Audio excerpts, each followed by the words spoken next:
नमस्कार मैत्रिणींनो, ज्योत्स्ना रेसिपीमध्ये आपले खूप खूप मनापासून स्वागत आहे। आज मी तुम्हाला रेसिपी न दाखवता होळीला आपण होळीच्या पूजेची आरती कशी बनवायची ते मी दाखविणार आहे। पूर्वी कशा प्रकारे बनवत होते आणि आता कशी बनवायची ती पण मी दाखवित आहे। तर एक असं ताट घेतलेलं आहे मी आरतीला आणि लोटा भरून असं पाणी घ्यायचं आहे।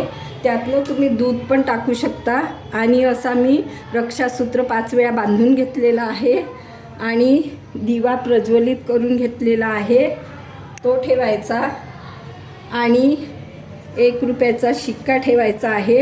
आरती अशी खाली न्यायची नाही आणि एक सुपारी आणि हळद कुंकू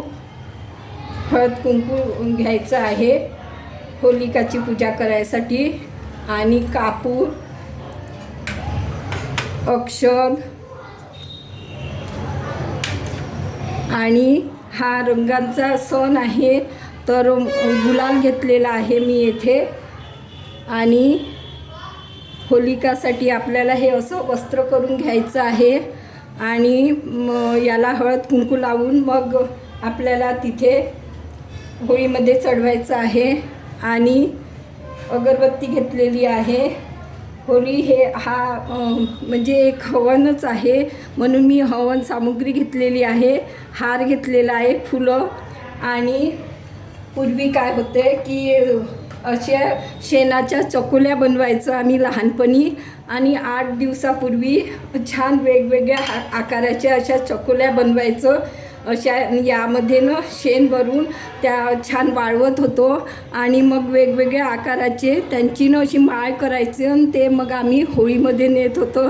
अशा प्रकारे लहानपणीच्या आठवणी आहेत। आता ते कसं सणाच्या दिवशी मी ते आपल्याला त्या चकोल्यांची माळ मला मिळाली नाही तर मी हे असे उपले घेतलेले आहे गौरीचे, तर ते आपण होळीमध्ये हवनामध्ये टाकायचे। अशा पद्धतीने आरती केलेली आहे। आरतीमध्ये आपण माचीसही न्यायची। जेव्हा आपण होळीच्या प्रदक्षिणा मारतो गोल त्यावेळेला ह्या पाण्याने म्हणजे पाणी फिरवायचं पूर्ण आणि घेऊन फिरायचं आहे या पद्धतीने। आणि त्यानंतर आपल्याला पूजन कसं करायचं ते मी तुम्हाला सांगणार आहे। आणि अशी गाठी न्यायची आणि आपण त्या दिवशी पुरणाचा नैवेद्य करतो तर पुरणाचा नैवेद्य न्यायचा। या पद्धतीने आपण आरती करायची आहे आणि सुरुवातीला पाणी घेऊन असं फिरायचं आहे। त्यानंतर आपल्याला होलिकाची पूजा करायची आहे, हळद कुंकू अक्षदा वाहून आणि गाठी पण वाहायची आहे हवनचं। आणि आपण ज्या चकुल्या नेतो त्याची माळ वाहायची आणि हार नेतो तो वाहायचा आहे। त्यानंतर पुरणाचा नैवेद्य करतो आपण त्या दिवशी, तर पुरणाचा नैवेद्य धूप दीप देऊन अशा पद्धतीने पूजा करायची आहे आणि गुलालही चढवायचा आहे। तर या पद्धतीने पूजा केली जाते। कशी वाटली तुम्हाला माझी साधी सोपी पूजा तर कमेंट्स करून कळवा। पुन्हा भेटू नवीन व्हिडिओसोबत। तोपर्यंत मस्त राहा, खुश राहा, आनंदी राहा। धन्यवाद।